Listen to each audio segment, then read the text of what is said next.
Hello and welcome back to the brutal Maoist commune of Kampuchea.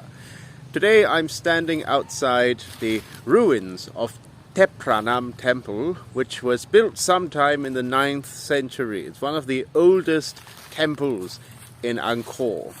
So as you can see, this temple was, well, one of many temples that still stand strong in the historical city, the Hindu-Buddhist city of Angkor.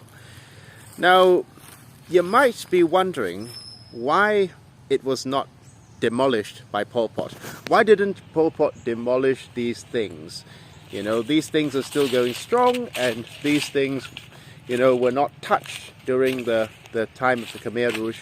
Well, that's because Pol Pot actually didn't consider himself a Marxist in the strict sense, because yeah, he did consider himself a communist, no doubt, but he also wanted to have, well, he was also a nationalist, so to speak, right?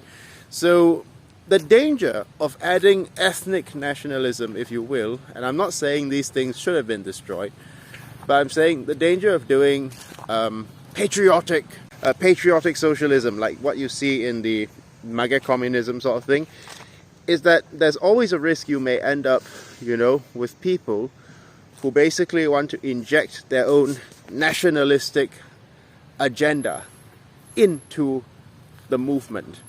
And what happens is, well, on one hand, yes, it's great for preserving culture, no doubt. As you can see, Thep Pranam Temple over there is still going strong. But on the other hand, it's very, very, very dicey when you want to mix nationalism and socialism together, because then what happens is eventually you get what is called the Cambodian genocides, in which ethnic minorities were also basically persecuted and mistreated and even ethnically cleansed.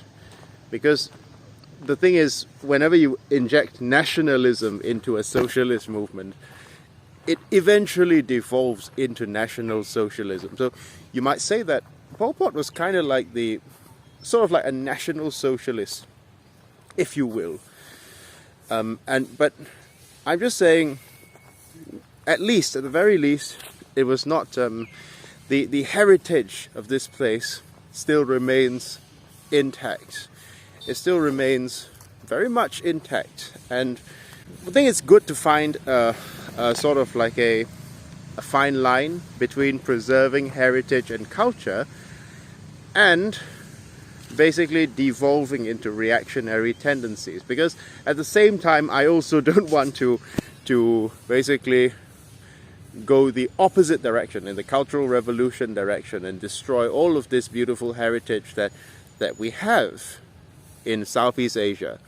So, because Malaysia pretty much had our own version of a cultural revolution, not exactly a communist one, but in which the Hindu-Buddhist cultural artifacts of Malaysia were sort of destroyed. So we used to have stuff like this as well in Malaysia, but we don't have them anymore, because you see, our authorities don't want us to know that we used to be a Hindu-Buddhist kingdom. But I can't say why. I can't tell you why, because I might get in trouble with the Malaysian government. But yeah.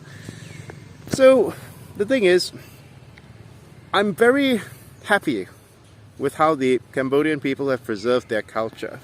And I wish we in Malaysia had done the same as well with our Srivijaya and heritage. Unfortunately, you know, we used to have something like this in Malaysia, but sadly we don't have it anymore. It's one of our best kept secrets of Malaysia.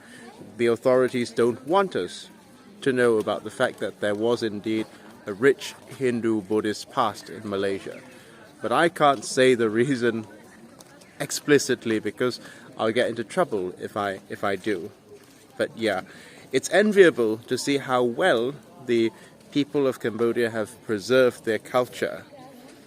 You know, amidst all the ruin of globalization, of modern day capitalism, which has forced all of us into a homogeneous sort of culture, it's amazing to see how tightly they've held on to their cultural beliefs or their cultural structure, so to speak. Okay, so behind me you will see a row of gods. You know, these statues were built in some time in the 13th or 14th century, and these are gods, and those over there are demons. I'll come a little closer so you can take a closer look.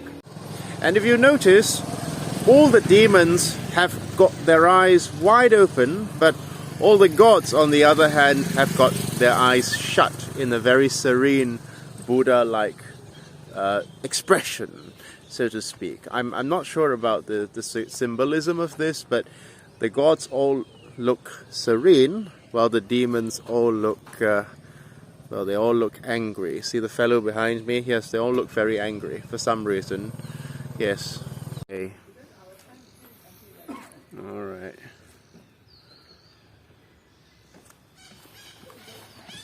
So you can step in there.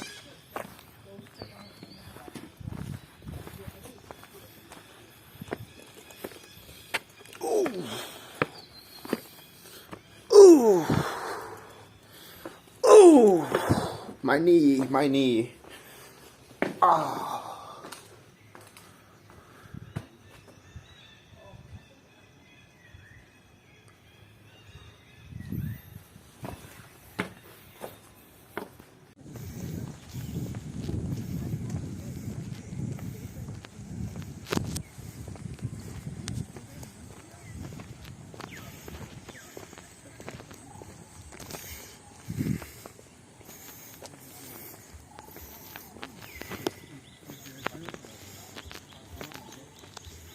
Okay, just to be clear, before you visit Angkor, before you visit the ancient temples of Cambodia, it's very, very important that you dress accordingly, because luckily I was advised by my tour guide that it's important to be properly attired. So you need to wear at least a shirt with sleeves, and you do need to also put on shorts that cover your knees. Well, in my case, they've made an exception for me because I don't have any shorts that cover my knees. But it's very important, I think, to respect the mores of a place. So, just letting you guys know that there is a dress code, and there are officers guarding the front of the temple. So, make sure you don't get barred on account of your clothing. But one thing I can tell you people is that I think I've seen more temples in one day than I had in an entire lifetime. That I can tell you. This whole place in Angkor is littered, quite literally littered with temples all over. There are so many of them like mushrooms. It's basically a city of temples in itself, you know. I imagine it must have been a very, very important pilgrimage site for Hindu and Buddhist pilgrims in the past. Yeah, it's amazing.